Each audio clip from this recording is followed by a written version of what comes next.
Hey guys, it's Radeon here. In today's video, we'll be reviewing an AMD GPU. That is right, this is my first ever AMD GPU, and is the RX 6600. This is a $200 budget GPU for actually gamers out there, and supposedly it might be one of the better AMD GPUs for budget gaming. Now, I haven't tested any AMD GPUs, so this is my first one either, and the reason why I'm testing them here today is because I want to figure out how good they are for gaming, because of their price point, plus on top of that too, I want to know if they're actually good for streaming.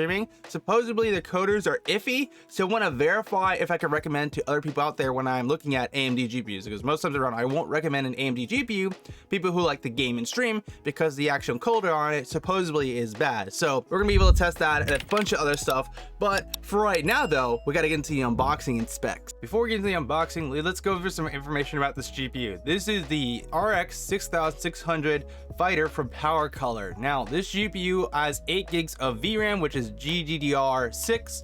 It has a 128-bit bus for memory bus. It's not like the greatest memory bus in the world, but it has good RAM for gaming, because you need like 8 gigs nowadays to actually game. And if you have 12 gigs of VRAM, you're pretty much set for anything you want to do gaming, whether it be future down the line or maybe some streaming on the side, because you only have around 2 to 4 gigs of VRAM, just depending on like what you want to do with it, whether it be just streaming one platform or mostly streaming down the line. And for stream processors, it actually has 1,792 actual units. So this will be pretty alright, not the craziest thing in the world for actually gaming. But then again, it is like $200, so I wouldn't be surprised that that's what you're gonna get for actually the price point. And the recommended power supply for minimum wattage is 500 watts. So if you have a 700 watt power supply or 650, you're chilling. Now that you know that, let's get in the unboxing. So first of all, there's a little tape on the bottom of this box, and just in case you are interested, here's the back side of the box. You can see a little bit of information about the cooler and stuff like that. And you can also see the front side too says that 8 gigs of VRAM, PCIe 4.0, and that's practically about it. But if we take this little tape on the bottom here, which is on the front side, we can get access to the GPU itself because of the slip design. Now we can just go back to the front, and then we can just open this on up to get access to the GPU, which you can see here comes with a little PowerColor installation guide, which is kind of just like a link to, and a QR code says, hey, this is how to install it, which we don't particularly care about. And then the GPU in itself. I don't think there's anything else inside the box though I'm at least aware of. I can actually like look. Yeah, there's nothing else inside the box after you pull out the GPU. That's practically about it. And now that we got that though, we can actually pull out the GPU. So nothing really too fancy about the design of this graphics card. It's kind of just the bare minimum black with PCB, and that's really about it though. So if I pull this on out now, here is the GPU in itself, which got the Radeon logo on the front. Nothing particularly on the side besides PowerColor, that's all it says. And then the back side, you can see the black PCB with some stickers and stuff like that. And it has a decently sized cooler. It's dual air cooler, nothing really fancy like the Trios or anything like that. I don't know why I said Trio, because I just realized that's MSI branding, but yeah, no, nothing fancy with this GPU, just kind of gets the job done. I just know if you get a GPU with a single fan, your GPU will overheat so fast, so you at least want to have a dual cooler on the card in itself. So it's nice looking though. So let's get into testing. So the first game we're testing is Tarkov. We're gonna start on the highest settings possible for Ultra. Everything just maxed out balls to the walls to see how it actually performs with the 6600. I say 6600 even though I'm just shortening down so I don't have to say 6600. It just takes way longer. So okay, we're in Tarkov. I need to drop my boy his gear because last time we played together he died. Flashback. He's got this. Bro, you just saw my POV. So boys, where's the evac? End of flashback. And I picked up this $500,000 kit, so that was lovely. But we are in max settings ultra. We are only getting around 45 to 60 FPS, especially standing still. And then if I start moving my mouse around, oh my god, this is it's playable but not playable. You know, I was expecting a little bit more from it. I'm gonna be completely honest with you. I assume once I turn down the settings to low, it's just gonna be good. But yeah, we're putting my boy CT because he's the guy who's good. I'm pretty bad at this game. I keep losing my shit. So I literally just have a pistol and a dream. 24 FPS. I'm dead. I changed everything to very low settings for Tarkov because we got no playable frames last game. This time it should be different, but we'll see how it performs when we're getting into it. Okay, we're getting 60 FPS. 60 to 70, it looks like. Nothing more, nothing less. Did you climb up the mountain? Wow, that is low. That is...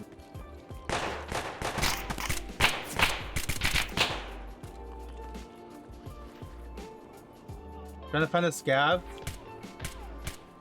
I don't even see this guy. Oh shit! Ooh, no! Well, I would say playing Tarkov with this GPU is doable, but not recommended. So the next game we're testing is Apex Legends, and first of all, we're gonna course start off with the max settings possible, everything on high. So we're gonna see how much FPS we get. We're right now currently around 140 to 150, having some dips here and there. It's definitely playable compared to Tarkov. Tarkov was so bad when we played earlier. Like, it was definitely not playable at all.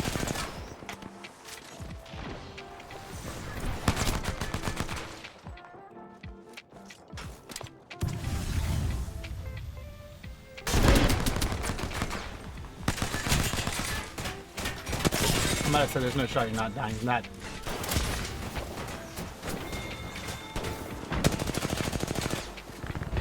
Okay, I cannot get through the door away from me, things. But yeah, no, Tarkov earlier was awful. We couldn't play that and without legitimately like, whoa, hello.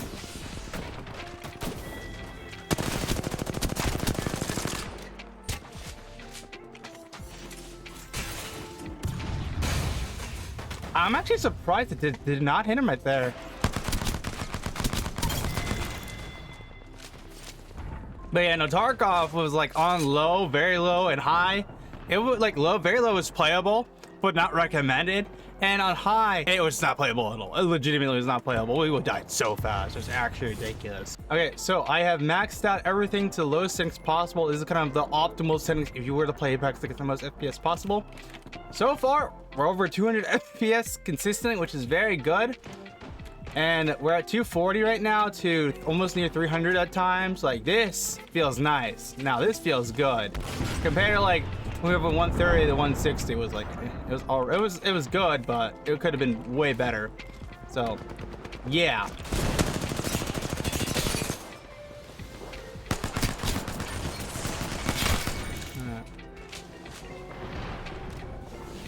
Oh, hello, there might. Oh my god, I just dead slided because of my ability. Being very passive, to the very least. Let's try his camping this whole building, right? Okay, he was legitimately setting up traps in this whole building. Lovely. Cringe! Oh, hello! Okay, I'm gonna be honest with you. I thought this GPU was gonna be really bad after Tarkov, but now that I've used it on Apex, I'm actually having second thoughts about it. This is definitely a very good price point GPU for $200. Like, this GPU at $300 for this price point on Apex low settings, I'd be like, consistently, there's like, why would you get a 4090 if you can get an RX 6600? You know what I'm saying? Because AMD GPUs, the good thing about them is that they are low priced compared to NVIDIA. They have some problems here and there, supposedly, but I'm not feeling any problems right now because the drivers have gone better over the years from what I've been told. So they're just pure gaming GPUs, nothing more, nothing less.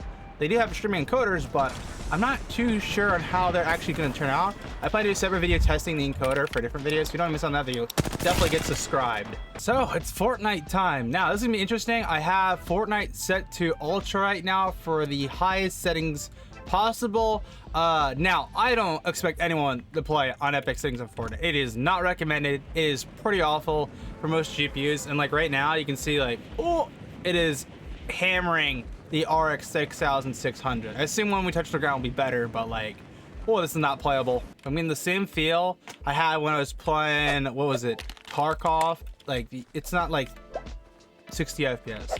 Now that we're on the ground, it's better, but as soon as I start moving my mouse around or do anything crazy, I assume when I drive a car especially, it's just gonna get absolutely just destroyed. What's this guy fighting at? Oh, it has to be this building, right? There's no shot. I just realized. What the heck is this weapon I'm just shooting? Okay, that worked out surprisingly better than I thought it would. I have bubble shields too, so worst case scenario, like this guy pulls up on me and I'm in a bad spot, I just bubble shield it. Oh, hold on, never mind, bro is not aware. Okay, not worth it. Okay, we're just gonna ignore everything I just did right there and just reload our guns. Because, oh my god, that was awful. Yeah, I legitimately, if that wasn't a bot and that was a real person like with the guy we killed earlier, I would have been 2,000% dead. So the question is right now, is Fortnite playable on ultra setting? It's all right. I wouldn't say it's good. It's decent. It works, but not recommended. So what we'll do is we'll just put Fortnite on low settings just to kind of see how it actually does. I assume we'll hit more than 100 FPS since we get on low and it'll be playable. You know, I'm just gonna jump around the NPCs. Just, you know, just ignore me, guys. Oh.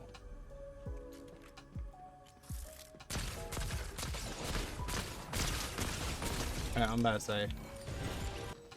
Oh, hello, big chest. That's the Avenger stuff. Is this the thing where it's like, oh, the jetpack? Okay, bang. That's amazing. That's actually exactly what we wanted. This jetpack is the coolest thing they added to Fortnite. Besides the turret combo and the Iron Man shield you can do, that's the only thing I will say is bad about it.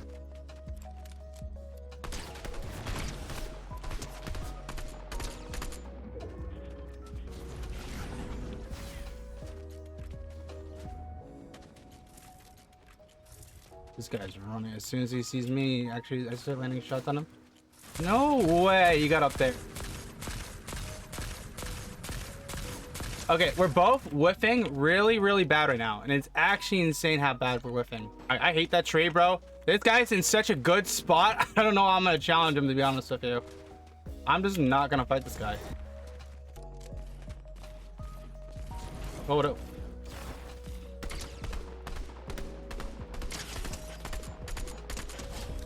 Okay. Well, that guy's dead. He was starting to fight somebody else. And of course, that's perfect for us because he was in such a good spot. Third party potential is ridiculous. There was a kid that... Oh.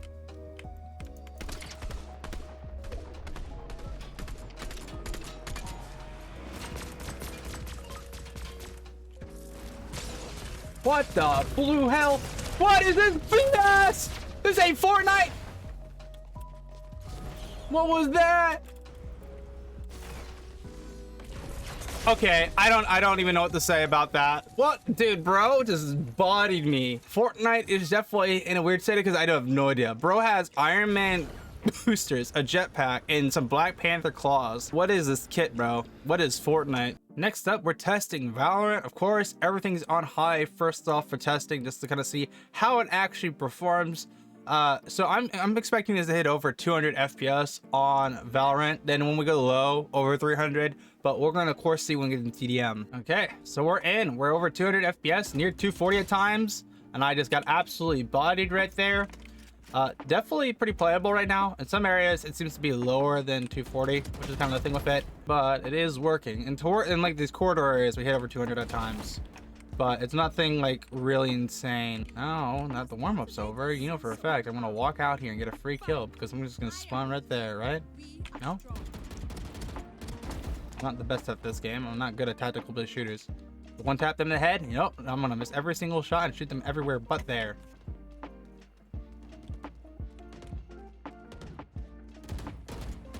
Okay, I just got doinked. Okay, I just got killed off spawn. That's just, what am I supposed to do about that? Okay, that's nice. I'll have to way better start. Oh, and another one. Feeling good, feeling good. Come on. Feed me the kills. Feed me the kills, guys. You should just come to walk in my area. Oh my god, are you serious? I shot so many shots into him. So everything is now on low in Valorant. We should hit easily over 250. So far around over 250 to 270. Not as high as expecting you. I was expecting to hit 300 consistently, but it's doing better than I thought it was gonna be. I thought it was gonna be honestly way worse. And really, someone just shot me. I saw the guy over there ran. I don't think it was the same guy who shot me, but maybe it is. And of course, I pre-fire that guy and did not win the 1v1. Of course, I get a bad spawn. Can I be in a good spot for more than 20 seconds?